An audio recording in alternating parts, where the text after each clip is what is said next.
Good morning, church family. This is being recorded for July 12th, 2020. Going to speak on dealing with discouragement today, and I think it's a God thing. It's perfect timing for this summer story to share with you from the book of Nehemiah. What I might suggest is that you hit the pause button and read Nehemiah chapter 4, and if you'll do that, it'll give you a little more background and really help, I think, with understanding this message. So I would encourage you to do that. Discouragement means to deprive of courage or of confidence. And I think we're living in a time that certainly could be considered to be very discouraging.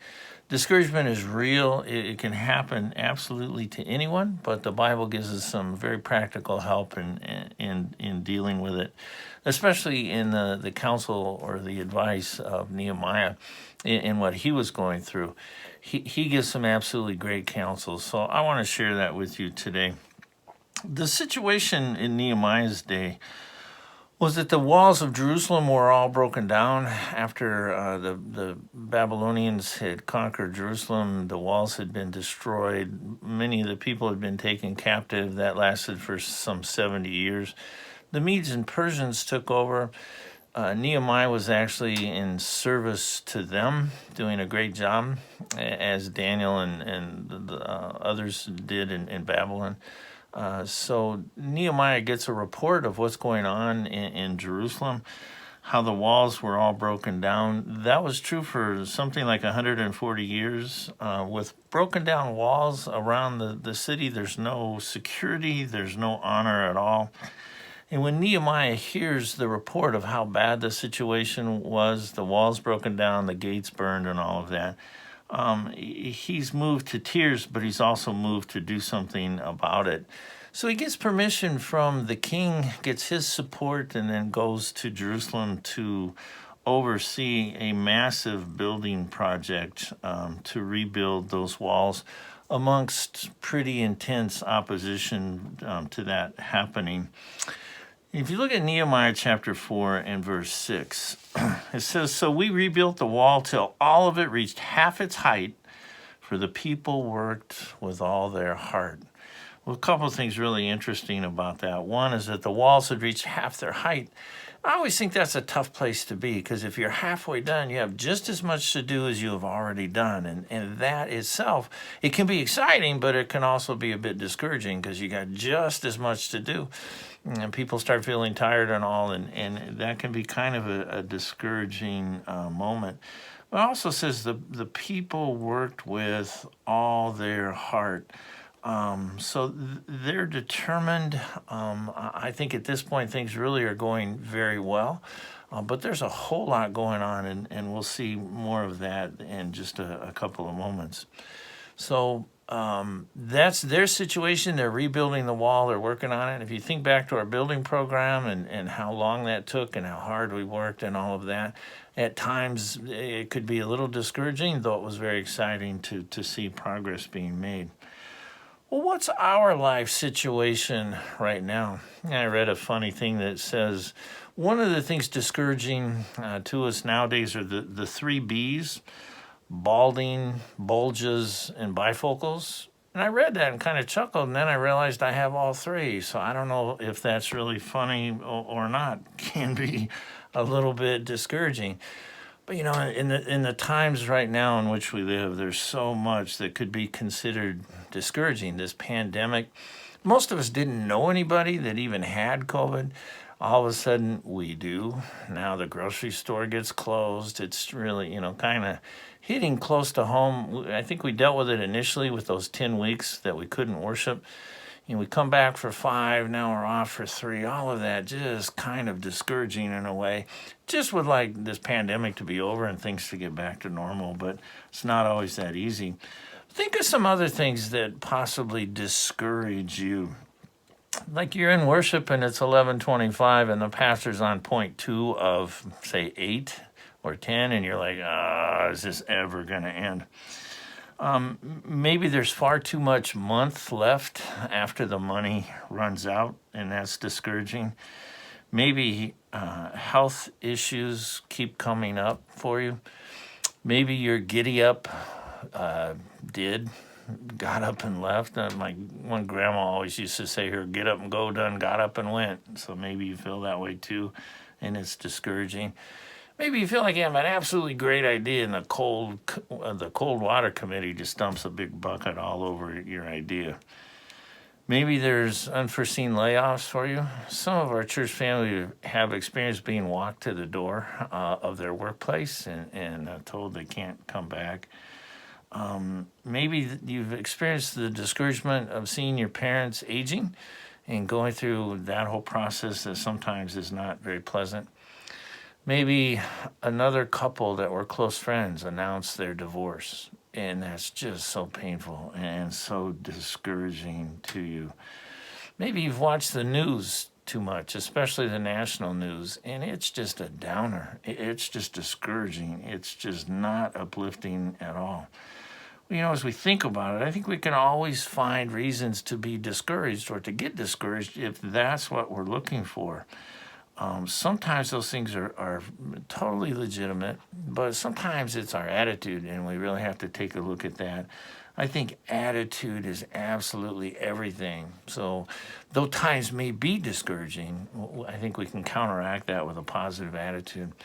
Read the story of a man who was lost out in the desert. He was out of food and out of water for several days. His lips and his tongue are very much swollen. He's all beat up and bloody. Some of his bones are sticking through. He's been scraped and beat up by the cactus and the sand and the sun. And he crawls up a hill and he comes to a little plant and he leans up on one bloody elbow and he looks at the plant and he says, if this continues, I might get discouraged. So I'm hoping that you kind of feel that way too, that if this continues, you might get discouraged, but you're not yet. But again, discouragement can happen to anyone, and I certainly get it in the times in which we live. So let me talk to you about some causes of discouragement, taken directly from what Nehemiah has to say. If you look at verse 10, the first cause of discouragement that I see here is just a loss of strength. Look at verse 10. It says, meanwhile, the people in Judah said, the strength of the laborers is giving out, and there's so much rubble that we cannot rebuild the wall. The strength of the laborers is giving out. I think we went through that at times in our building program where we just were at the church property all the time, working every evening. It was tough, and the strength of the laborers really was giving out. Well, the walls were there for protection, and they were incredibly important, and the people knew that, and they were working with all their heart to rebuild them, but there's really no protection from fatigue or exhaustion. Fatigue can be a real issue, and I think in our daily lives as well. Think of those who are caregivers 24/7. That's exhausting. That's tough, and fatigue really becomes an issue. Those going through cancer treatments, the radiation treatments, fatigue is one of the biggest issues with that. Sometimes when we get discouraged, we don't really need to be more spiritual. I think sometimes we just need to go to bed and get some real rest. So loss of strength can really be a cause of discouragement. And there are some very practical ways to deal with that, obviously, getting more rest, eating better, those kinds of things. A second cause of discouragement that I see is a loss of vision. Again, in verse 10, they just say that there's so much rubble that we can't rebuild the wall. So they lost the vision of what they were really there for. The idea is to rebuild the walls for protection, for the honor of the city, security, all of those kinds of things. And they lost that vision, and all they saw were the piles of rubble, and it was incredibly distracting to them. So Proverbs says that without vision, the people perish. It's really important that we have a goal in mind, that we keep a vision in mind, something that we're working toward. And without that, oftentimes discouragement can really come. Many of you have heard the story of Colonel Sanders, and I was going to tell it without telling you who it was about, but it's too obvious. He was a man newly retired. He's sitting on his porch in Kentucky. He goes out to get the mail. He gets his Social Security check, and he opens it, and he just begins to think, is this all my life is about now? Getting my Social Security check and sitting on the porch. And what he did was begin to write down everything that he was thankful for. He every blessing he could think of, he wrote down, big ones and little ones. And one of the things he wrote down was he was the only person in the world that knew his mother's fried chicken recipe with 11 herbs and spices. And so he got to thinking about that. He went to a restaurant, asked if he could be their cook. His fried chicken became the most popular item on the menu. And you know the rest of the story. He eventually sold that company for millions and millions of dollars and was their spokesman really until he died. He had that vision, didn't see the rubble of retirement and just getting a monthly check, but had a greater vision than that, wanted to do something greater with his life. So loss of strength, loss of vision can be discouraging. The third thing is a loss of confidence. They said in verse 10, there's so much rubble, we can't rebuild a wall. They were tired, they had lost their vision, and so they just became very discouraged with a lack of confidence. Contrast that to verse 6, where it says the people were working with all their heart. You know, that's a huge contrast there. But discouragement can really cause a lack of confidence. And you know, you listen to the news, listen to media coverage, and it's all fear-mongering and just a downer. I always crack up in the fall when they put reporters out when the first snow begins to come, and there's like 3 snowflakes in the air, and it's like, oh my goodness, the end of the world is coming. And I'm like, you live in northern Illinois, you knucklehead. What do you think's going to happen? It's called winter. You know, so they just constantly causing fear and causing a lack of confidence. Read a story about Snoopy, and it said Snoopy was sliding along the frozen pond in his bare paws, and he's having a great time. He's smiling. He's got his little skull cap on. And then Lucy slides out onto the frozen pond wearing her ice skates, and Snoopy does a little twirl and all, and he lands right. He slides up right in front of her. And she says to him, that's not skating, that's sliding. And he just stands there and looks up at her. She goes on with her lecture. She says, you don't have skates on. Skating is when you have skates on. You're not skating at all. You're just sliding. And so Snoopy kind of walks away with his little feet. And he says, how could I have been so stupid? And I thought I was having fun. You know, we get discouraged. That's kind of how we feel. We lose confidence. Sometimes we get tired. We lose our vision. We lose confidence. And we think, how could I have been so stupid? But he was having a good time. If she hadn't opened her mouth, he would have been absolutely fine. And then a fourth cause of discouragement in verse 11 is a loss of security. Verse 11 says, also our enemies said, before they know it or see us, we will be right there among them, and we will kill them and put an end to the work. So they're discouraged because their enemies didn't want the work to continue, and they're rather threatening about that. If Jerusalem became secure, if Jerusalem prospered, then it would hurt the economic status of their enemies and the scams that they had going on.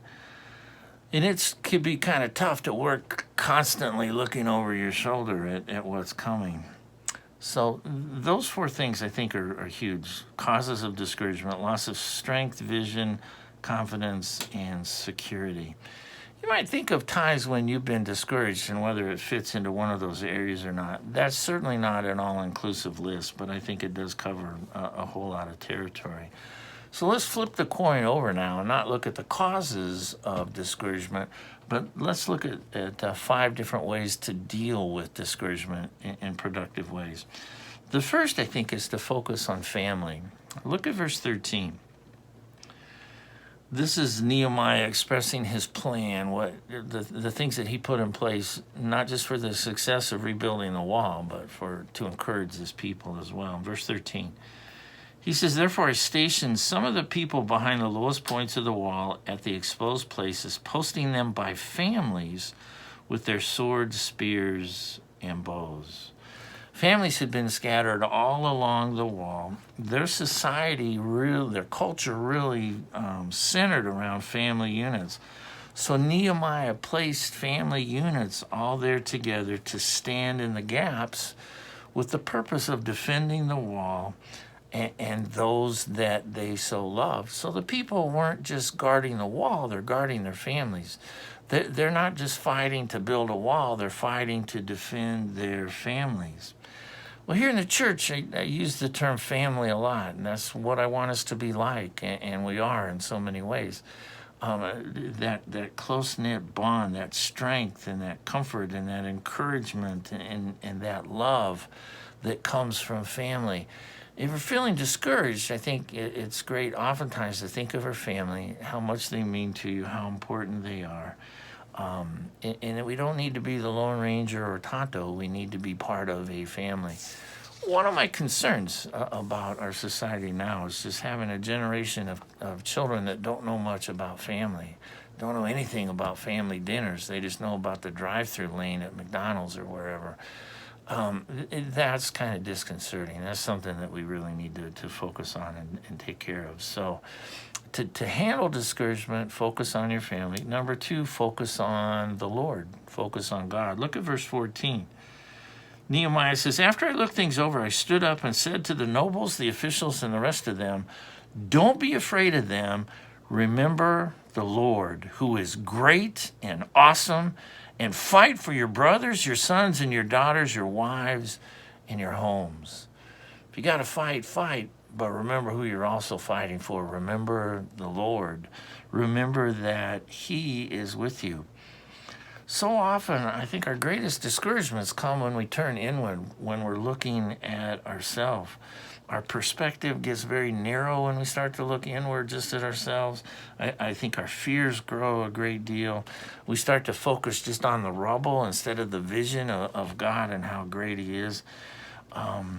Nehemiah basically is saying, hey, there's someone greater than all of us. It's God. We're fighting His cause, so focus upon Him. You know, the military often says that. Be something bigger than yourselves. And I think people want to be that.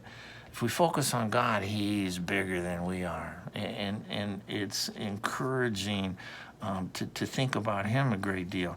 In Psalm 46 in verse 10, the psalmist simply says, "Be still and know that I am God." Be still. We're not that good at that. Be still and know that He's God and we're not. I also very much appreciate Romans 15:4. In that passage, Paul says, "For everything that was written in the past was written to teach us, so that through endurance and the encouragement of the Scriptures, we might have hope." Through endurance and the encouragement of the Scriptures, through focusing on God, we might have hope. So I think that helps us at discouraging times to really focus on our families and to focus upon God. Thirdly, we need to focus on maintaining balance in our lives, in our activities. And I like the word balance. I just think it's a great word. Focus on balance in your life. Look at verses 15 through 18. Nehemiah says, "When our enemies heard that we were aware of their plot and that God had frustrated it, we all returned to the wall, each to his own work. From that day on, half of my men did the work, while the other half were equipped with spears, shields, bows, and armor. The officers posted themselves behind all the people of Judah who were building the wall. Those who carried materials did their work with one hand and held a weapon in the other. And each of the builders wore his sword at his side as he worked. But the man who sounded the trumpet stayed with me." I think discouragement tends to bring us to extremes. We tend to lose balance. Some wanted only to do the work, some wanted only to fight. Nehemiah said, no, let's bring balance. Let's do both. Have your weapons ready while you're doing the work. keep watch while you're doing the work. And he just balanced it all out. He said, work and be ready. I just think balance is a great word. Balance in our lives. We need to eat right, get enough sleep, do enough work, get enough exercise. It's tough as moms, it's tough as dads, it's tough as human beings to just balance all of those kinds of things out. I think our routine, physically, our routine spiritually needs to be well balanced and to kind of avoid extremes. So if you're getting all discouraged, maybe take a look and examine what's out of balance. What do I need to bring back into balance much better? Our fire chief hurt his back, and it happens to him about every 6 months. He's been on a real health kick. He goes to the health club a lot. He's been eating really healthy. I told him he needs to knock all that off and eat junk food and drink pop, and he didn't feel much better.